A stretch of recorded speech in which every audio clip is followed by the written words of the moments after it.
Selamat pagi, salam sejahtera bagi kita sekalian. Kiranya damai sejahtera Allah tetap nyata bagi kita dan salam sehat. Pagi ini kita akan merenungkan firman Tuhan yang kita ambil dari kitab Bilangan pasal 20 ayat 1 sampai ayat yang ke-13. Tapi sebelum kita membaca dan merenungkannya, mari kita berdoa. Segala puji dan syukur kami naikkan di hadapan hadirat-Mu Tuhan pagi ini. Kami percaya kami sehat bangun dengan anugerah keselamatan yang Kau berikan. Berkati kami untuk merenungkan firman-Mu, sehingga firman-Mu kami dapat pahami dengan baik dan benar, dan kami dimampukan mewujud nyatakan dalam hidup kami. Bersabdalah Tuhan, sebab sesungguhnya kami siap mendengar dan merenungkan firman-Mu. Ampuni salah dan dosa kami. Terima kami yang datang kepadamu. Kami berdoa di dalam nama Yesus Tuhan kami. Haleluya. Amin. Firman Tuhan pagi ini dari kitab Bilangan pasal 20 ayat 1 sampai ayat yang ke-13. Demikian firman Tuhan. Dosa Musa dan Harun. Pada suatu kali ketika tidak ada air bagi umat itu, berkumpullah mereka mengerumuni Musa dan Harun.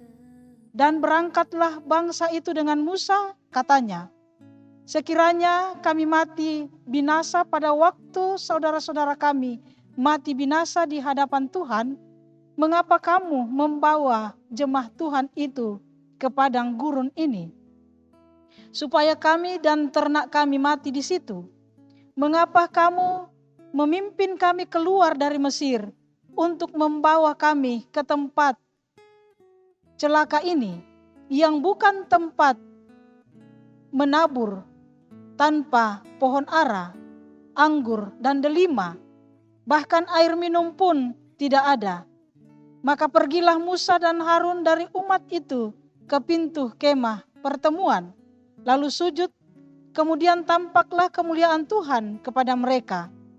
Tuhan berfirman kepada Musa, ambillah tongkatmu itu, dan engkau dan Harun, kakakmu, harus menyuruh umat itu berkumpul, katakanlah di depan mata mereka kepada bukit batu itu, supaya diberi airnya.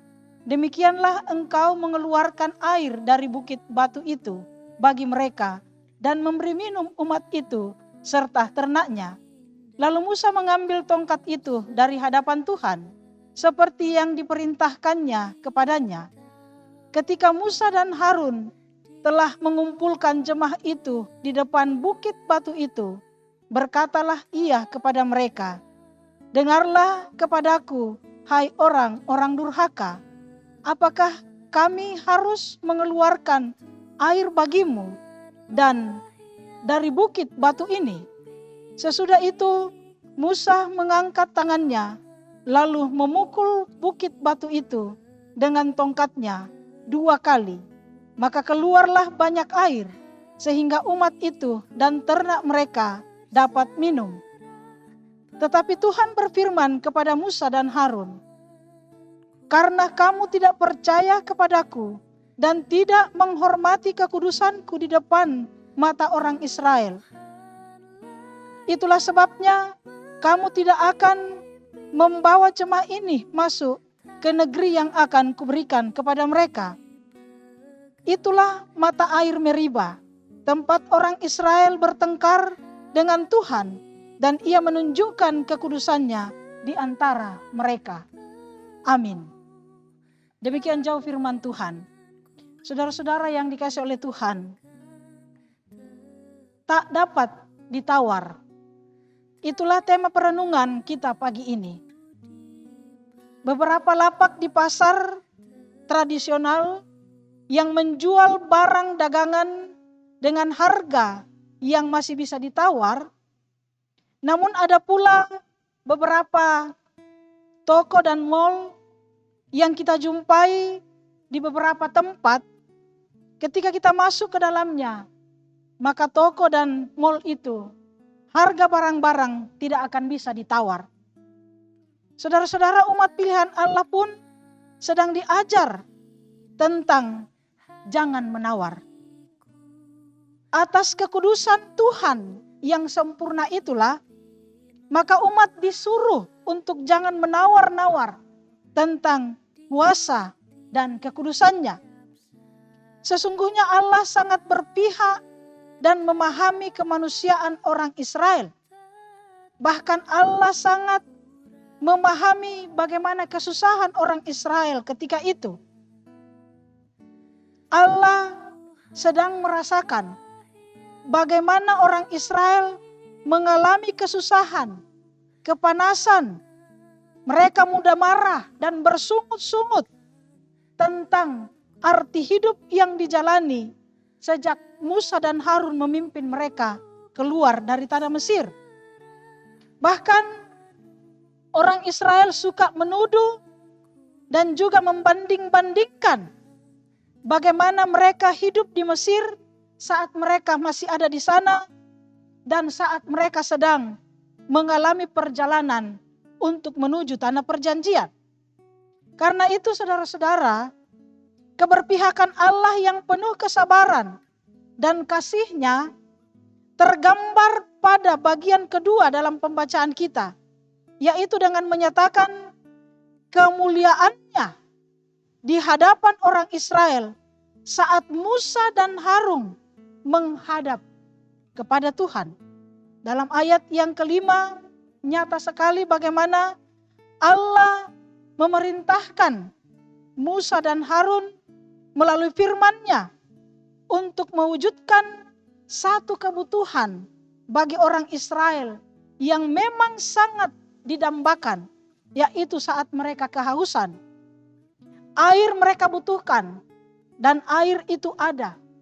Saat Allah berfirman bahwa melalui bukit batu itu, saat Musa mengacungkan tongkatnya untuk memenuhi kebutuhan minum orang Israel, maka hal itu terjadi.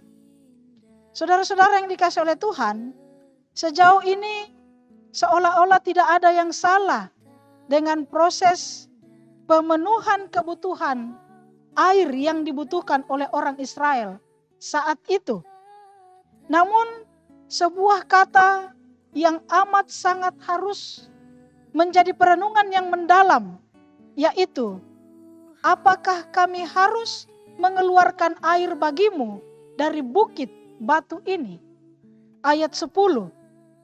Ini memberi bukti bagi kita bahwa sesungguhnya dalam kehidupan kita sehari-hari sebagai manusia, ada satu titik dan proses yang Tuhan berikan bagi kita untuk kita renungkan, bahwa ada sebuah kesempatan yang Tuhan anugerahkan bagi kita untuk bisa menikmati kebaikan-Nya. Tetapi seringkali manusia mengabaikan kesempatan itu. Karena itu saudara-saudara,